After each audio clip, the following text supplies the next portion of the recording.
Hi, how are ya? It has been a really long time. It's been a really long time.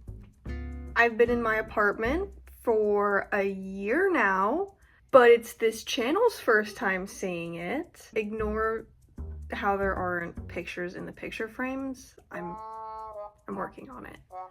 So, about the FNAF movie from 2 years ago, I'm gonna be honest, I haven't seen the second one, but I've heard great things.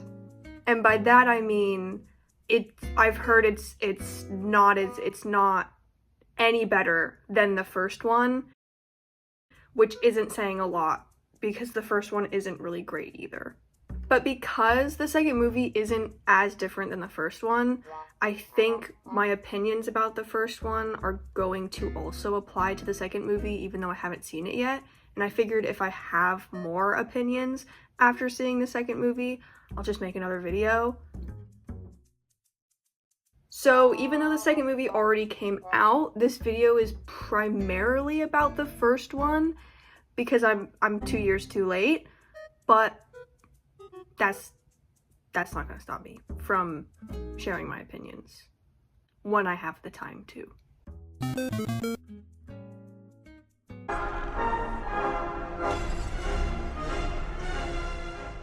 I've been a fan of FNAF for a couple of years now.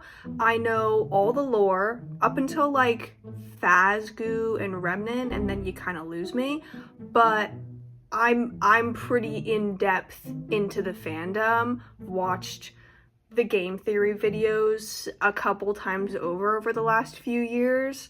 I'm a fan, and as a fan, I loved the first FNAF movie. I loved that MatPat was in it. I loved seeing like the life-size animatronic suits. I liked seeing Michael and how they casted Afton. It was fan service, and I'm a fan. And I was served.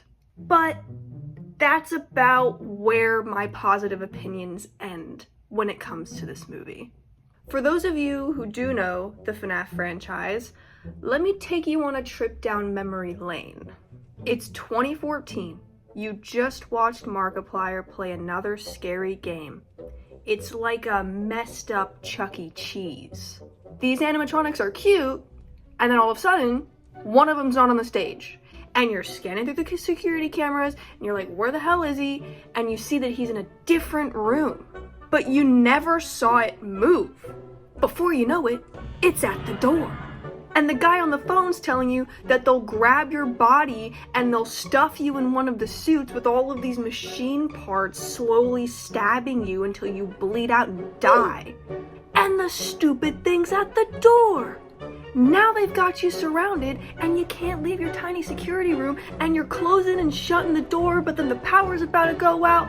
Oh my gosh.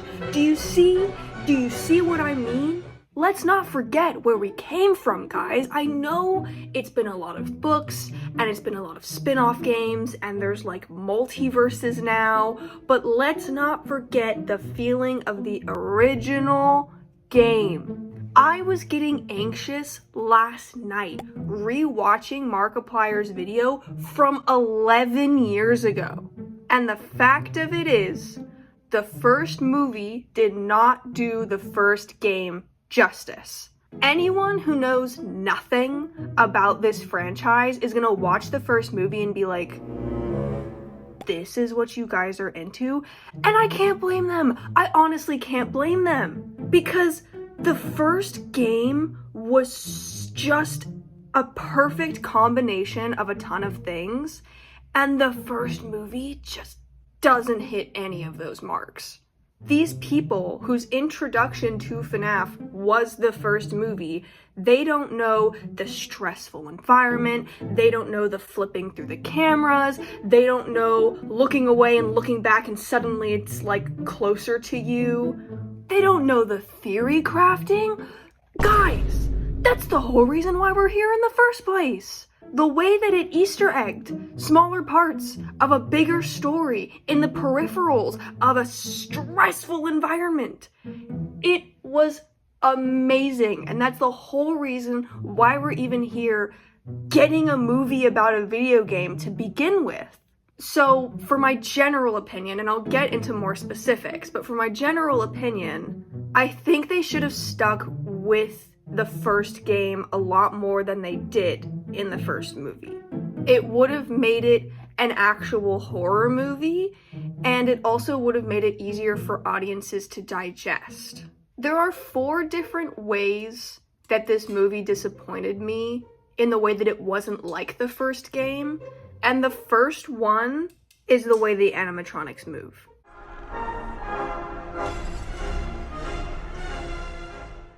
You never see the animatronics move in the first game, except for like Foxy running down the hallway, but for the most part, you look, they're in one place, you look away, you look back, and it's in another. And it's a primal fear that it extracts from you of not being able to see your predator move. Because by the time that you see where they are, it might already be too late and they might already be too close. It's why those videos of the cats like walking down the hallway but you never see them move, but like you know they're moving because it's getting closer. It's why they're so scary. And that fear is what carries all of the games. You can't have FNAF if you don't have that aspect. And the first movie doesn't do that. You see the animatronics move almost immediately. And if they're not like walking or moving their limbs, you see them slightly shifting. And it honestly just makes them more human. You can clearly tell in the movie that they just seem more like mascot suits than they do actual animatronics. They're people in costumes, dude. They're just people in costumes. Which makes that fear I was talking about even more undercut, because there is also a fear of things that aren't supposed to move moving, like dolls and mannequins. Imagine you're in a store and you look over and you see like the mannequin's dressed cute, and you look away and you look back and the mannequin's gone. It's freaking terrifying. And that's what all of FNAF was about. But if you humanize the animatronics, now it's not so crazy that they move, because they just look like people in mascot costumes. So of course they're gonna move. There's people inside of them. Whereas in the first game, it's Chuck E. Cheese. Your idea is like, oh, this is Chuck E. Cheese. The animatronics are on the stage. And then when the animatronic's not on the stage, you're like, wait, then where's the animatronic if it's not on the stage? Because then when the animatronics actually move and you see them move, like Foxy running down the hallway, it's like, holy shit, they are able to move. What is going on? I hope I'm getting my point across with all of this, because I feel like if you're not understanding what I'm saying now, then I have no better way of explaining this. Maybe I could have actually done some research for this video and figured out what this fear is called, but I hope you understand what I'm getting at, that the first movie just doesn't have that specific fear. And that's honestly, that's what all of the games are about. And so not having that in the first movie as a fear tactic, it just didn't feel like Five Nights at Freddy's anymore. It just really didn't. And that's like purely direction, that's purely story writing, that's like, you'd have to completely redo the movie and implement those aspects of the first game into it. Like, it's not really something that like a simple camera change can do, or, you know, a simple tweak or a scene. Like, you have to base your entire movie on this fear, and it really didn't do that. And then along with like the animatronics moving, your inability to move in the game, how you're kind of like trapped in the security room and the door is your only safety, and then at some point that door is no longer a safety option. It's another part that just makes it even more stressful. And I know that's kind of hard to pull off in a movie because you kind of have to have your character move around, I suppose. But considering there was a bunch of professionals working on this movie, I'm sure they could figure out how to get that feeling of being trapped and surrounded in a movie format. I'm sure there's movies that have already done that. So I don't know. I think it was a major flop on Scott Cawthon's part, on the director's part, on the writer's part, just anyone who had any like real say in the creation of this movie. I think it was Scott Cawthon that pretty much made all of it. I think they dropped the ball. I think they really dropped the ball on that.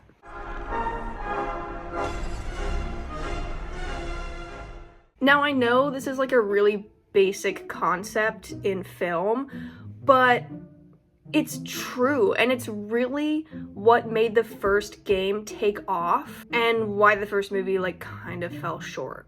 In the first game, you don't get much of a plot. The only thing you're really told is that the animatronics are capable of killing and that they're able to wander around. But other than that, that's just like a basic gore horror aspect. That's not a major plot point. In the movie though, Vanessa just straight up tells you that there's dead kids in the suit. In the 80s, kids went missing. The police searched Freddy's top to bottom. They never found them. That's why the place shut down. There are ghost children possessing giant robots. Thanks for the heads up. People fell in love with the first game because it was hinted at, I think in the newspaper, wasn't it? There was like a newspaper article that said 5 kids had gone missing, and then people counted the animatronics and was like, wait, there's 4. 5. No, it was 5. And then they were like, wait, there's 4 animatronics. And then how did people put that together? See, I don't even know. The freaking franchise has gotten so off the rails. I can't even remember the basics of what the first game theory crafting was. I need to go back. Again, I was supposed to talk about that later in the video, but it's starting to just become like really frustrating to me, so I keep bringing it up. What was I saying? Oh yeah, Vanessa just tells you that there's kids in the suit. Like there's no anything done by the audience, which was the whole reason that everybody loved the first game, was that they were involved and they were able to crack the code and figure it out. And I think having that in the first movie would have been so much better, and you would have really gotten the audience, especially the general audience, invested in this film. Because it would have been like, oh, this like really unique horror scenario, and then they're also able to kind of like be like, wait, what's going on here? And there's like a mystery about it, right? And then that mystery being revealed in the second movie. Afton being the killer was revealed way too fast. I know, it's fan service, and so you have to have the moment where he's in the Springtrap suit from the game, and it's like, oh my gosh, it's like it's from the game. I don't care anymore. Afton being revealed in that way as the killer didn't happen until the second game. The first game was purely building the world. It was, this is how this logically works, along with like little things of the missing kids, right? In the first movie, I think Afton gets one scene, and then Vanessa's like, yeah, there's a guy who like killed these kids and put them in the suits. And then all of a sudden he's like, I'm the guy who killed them and put them in the... I don't even know who this man is. I don't even know who this man is in the movie. It was not a betrayal, it was not a surprise, and that's why it was complete fan service, because anyone who's the general audience who just shows up to this movie is like, who? Who was that guy? Wait, was that he was the one who hired him. Is that what happened? It's like, it was just, I love fan service, but it gets to a point. At least make a good movie. Like, I want people to understand why I like FNAF. Not everybody likes video games, but I wanted to take my mom to this movie and be like, isn't this cool? And her be like, wow, and that's what the game's about? That's really scary. And I'll be like, exactly. The first movie doesn't do that. Afton's reveal should have been in the second movie. Maybe have an end credits scene that like hints at him being the killer so that people come back for the second movie to get answers. But the first movie should have been a complete mystery, especially since they already knew they were making 3 movies. They already knew this was going to be a trifecta of FNAF movies. So why reveal him in the first movie? Just push it to the second one to get people back into the theaters to be like, okay, this time they're gonna solve the killer. The first one is like, what the fuck's going on? The second one's like, let's figure out who the killer is. And then the third one's like, let's defeat the killer. I feel like it's not that hard. But maybe I'm just a 20-year-old animation student who thinks she knows better, okay? Maybe that's what's going on here, but I feel like I could do better. I feel like this is kind of like, if you went to any FNAF fan and was like, hey, make a movie about the first FNAF game, this is kind of what they'd be doing. And so I don't know what led, well, I think I do kind of know what led Scott Cawthon to execute otherwise. So I guess I'll just get into it.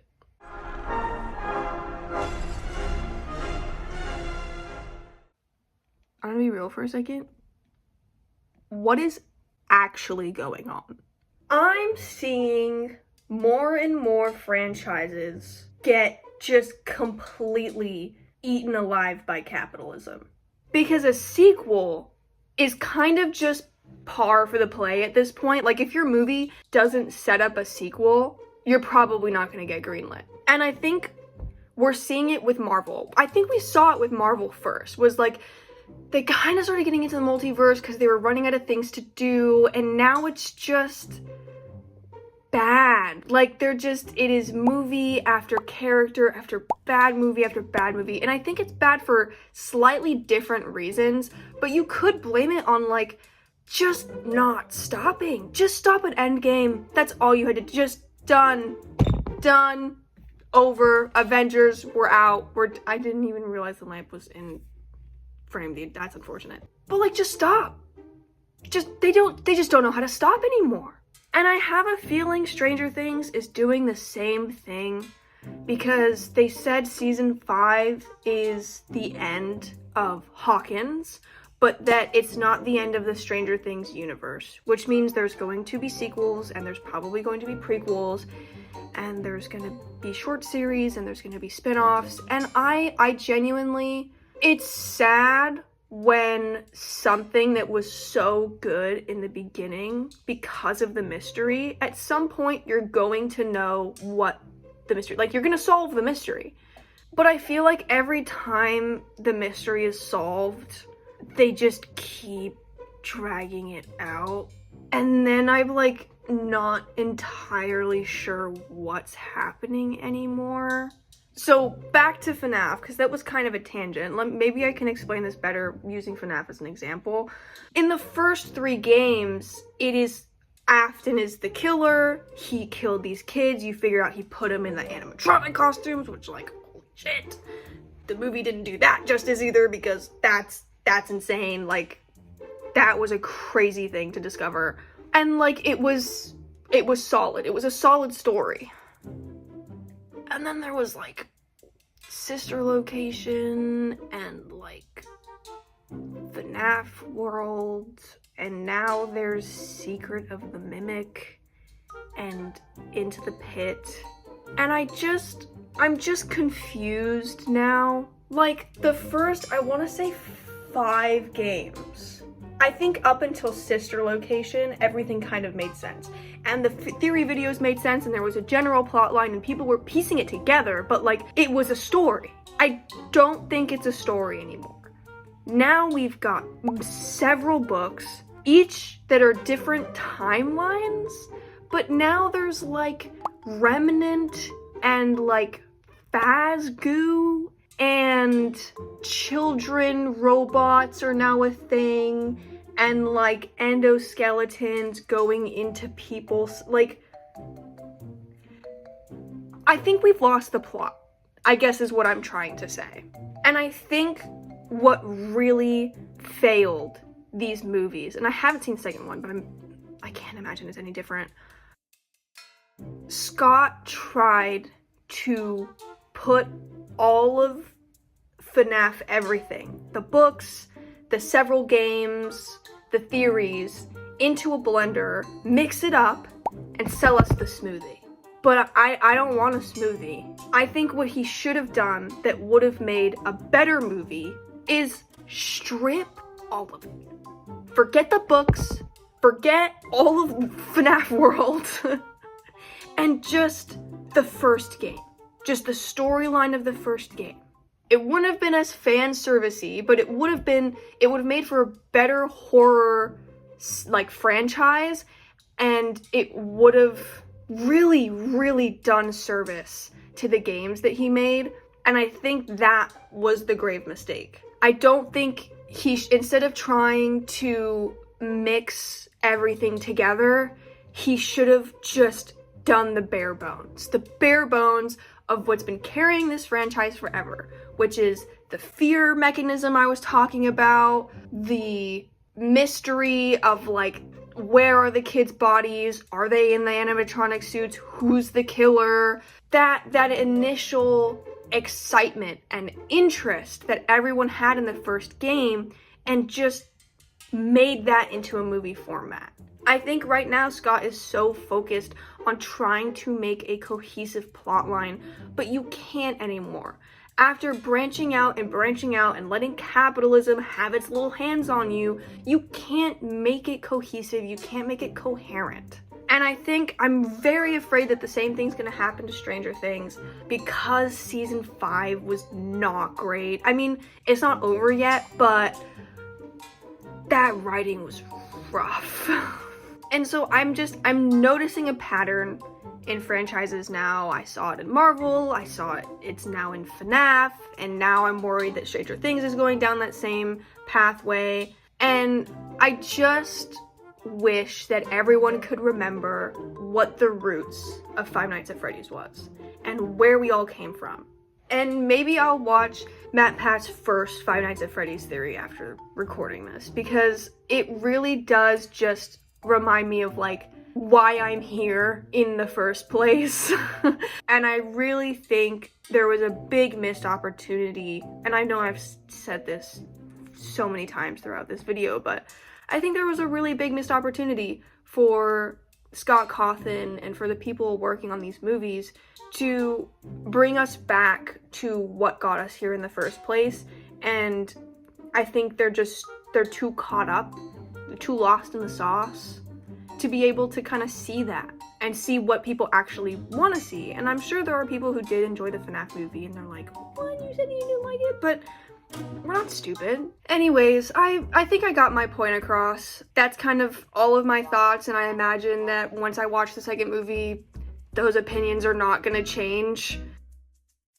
So, with all of that said, please let me know what you thought in the comments. If you agree with me, if there's any points where you disagree, let me know. Also, like and subscribe. Surprised you're even watching this in the first place, because, well, you're probably my friend, so you probably know me in real life. Then pretend you don't know me, because that's kind of weird.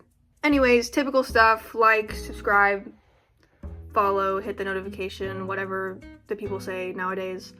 And I hope I'll see you in the next one, and I hope it's not another 2 years later.